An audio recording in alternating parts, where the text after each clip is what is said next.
ఎన్నికల ప్రచారంలో భాగంగా ఓటర్లకు సంబంధించి ఓటర్లను చైతన్యపరచడం, ఓటర్ లిస్టులు అందుబాటులో పెట్టడం, ఏ ఓటర్కి ఏ పోలింగ్ స్టేషన్కి ఓటు వేయాలి అనేది తెలియజేయడం కోసం ఈరోజు ప్రతి వార్డులోని కూడా విశాఖ ఉత్తర నియోజకవర్గంలో 17 వార్డులోని కూడా వార్డు కార్యాలయాలను ప్రారంభించడం జరిగింది. ఈ వార్డు కార్యాలయ కేంద్రంగానే ఈ వార్డుకి సంబంధించిన ప్రచార కార్యక్రమాలు కానీ, ఇతర కార్యక్రమాలు కానీ, ఓటర్ స్లిప్పులకు సంబంధించి కానీ కార్యక్రమాలు చేపట్టడం జరుగుతుంది. ముఖ్యంగా ఎన్నికల ప్రచారానికి సంబంధించి మా గౌరవ ముఖ్యమంత్రి వర్యులు, మా స్ఫూర్తి ప్రదాత గౌరవనీయ వైఎస్ జగన్మోహన్ రెడ్డి గారి ముందు చూపు వల్ల మేము ఎన్నికల ప్రచారాన్ని 2022 మే 11వ తారీఖున ప్రారంభించడం జరిగింది.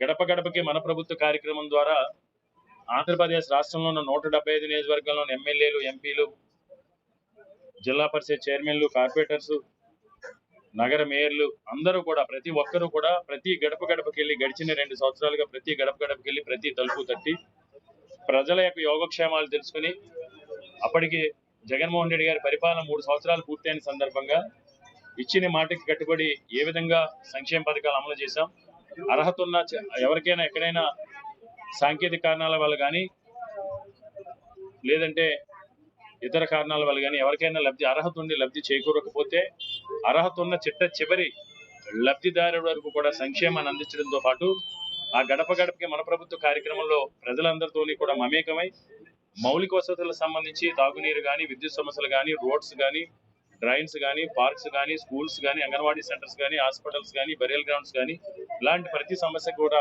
ప్రజలను అడిగి తెలుసుకుని వారి ఇచ్చిన విజ్ఞప్తులను, వినతులను కూడా స్వీకరించి ప్రజలతో మమేకమై ప్రతి సమస్యను కూడా పరిష్కరించే దిశగా ముఖ్యమంత్రి గారి ఆశీస్సులతో అడుగులు వేశాం.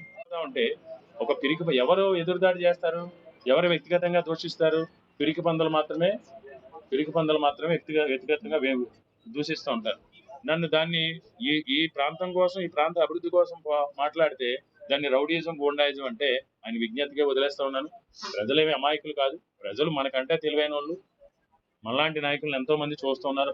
ప్రజలకు తెలుసు ఎవరి చరిత్ర ఏంటనేది. ఎవరు ఎమ్మెల్యే పదవడ్డలు పెట్టుకుని కాంట్రాక్టుల కోసం పాకులాడి ఎమ్మెల్యేగా ఓడిపోయిన తర్వాత ఇంట్లో పడుకున్నారు. ఈరోజు ఎవరు వర్షాకాలంలో వానపాములు బయటకు వచ్చినప్పుడు బురద తడి ఉన్నప్పుడు మాత్రమే వచ్చి రాజకీయాల కోసం మాట్లాడుతున్నారు. ప్రజలు గమనిస్తున్నారు. ఏదేమైనా నేను ఒకటే మాటిస్తున్నాను, రాజకీయాలు ఒక ఎత్తు, మా నాయకుడు ఒకటే నేర్పాడు, నిజాయితీ, నిబద్ధత, నాణ్యతతో కూడా పౌర సేవలు చేయాలని జగన్మోహన్ రెడ్డి గారు వచ్చారు. నేను జగన్మోహన్ రెడ్డి గారి డైహార్డ్ ఫ్యాన్స్, జగన్మోహన్ రెడ్డి గారి సైనికుని. నేను ఆయన ఆదర్శంగా తీసుకుని నాకున్న ప్రతి అవకాశాన్ని, ప్రతి అధికారాన్ని కూడా ఈ నియోజకవర్గ ప్రజల శ్రేయస్సు కోసం, ఈ నియోజకవర్గ ప్రజల ప్రయోజనాల కోసం చిత్తశుద్ధితో ఈ నియోజకవర్గాన్ని 175 నియోజకవర్గాలను కూడా ఉత్తమ నియోజకవర్గం, ఎందుకంటే ఊహించిన విధంగా పెట్టుబడులు తీసుకొచ్చాం, ఇంకా ఉన్నాయి, ఇంకా తీసుకొస్తాం. ఇంకొక 5,000 మందికి ఉద్యోగాలు కల్పించే దిశగా మాకు ఏ విధంగా తీసుకురావాలనేది అవగాహన ఉంది. ఎందుకంటే చిత్తశుద్ధితో ప్రయత్నిస్తున్నాం. ప్రతి అంశంలోని కూడా లోతుగా వెళ్ళి ఎక్కడ అవకాశాలు ఉన్నాయి అనే అవకాశాలు వెతుక్కుని అవకాశాలు మన వైపు తిప్పుకుంటా ఉన్నాం. అవకాశం కల్పిస్తే తప్పకుండా ఒక సేవకుడిగా, నాయకుడిగా కాకుండా ఈ నియోజకవర్గాన్ని సేవ చేస్తామని మీ అందరి చల్లని ఆశీస్సులు, దీవెనలు కూడా ఉండాలని మీడియా మిత్రుల ద్వారా విశాఖ ఉత్తర నియోజకవర్గ ప్రజల్ని, ముఖ్యంగా మా కార్యకర్తలకు, అభిమానులు కూడా ఈ రోజు జగన్మోహన్ రెడ్డి గారు నాకు రాజకీయంగా జన్మనిస్తే ఈ రోజు నియోజకవర్గంలోని అభిమానులు, కార్యకర్తలు కూడా నా వెన్నంటి నడిచి ప్రతి అంశంలో నేను చేపట్టే ప్రతి కార్యక్రమంలోనూ కూడా నేనే పిలిపించిన పార్టీ ఏం ఆదేశించిన భుజస్కంధాలపై మోసి ఈ రోజు నాకు రాజకీయంగా పునర్జన్మనిచ్చిన వైఎస్ఆర్ కాంగ్రెస్ పార్టీ అభిమానులకు, కార్యకర్తలకు, నాయకులందరికీ కూడా ధన్యవాదాలు. అందరికీ కూడా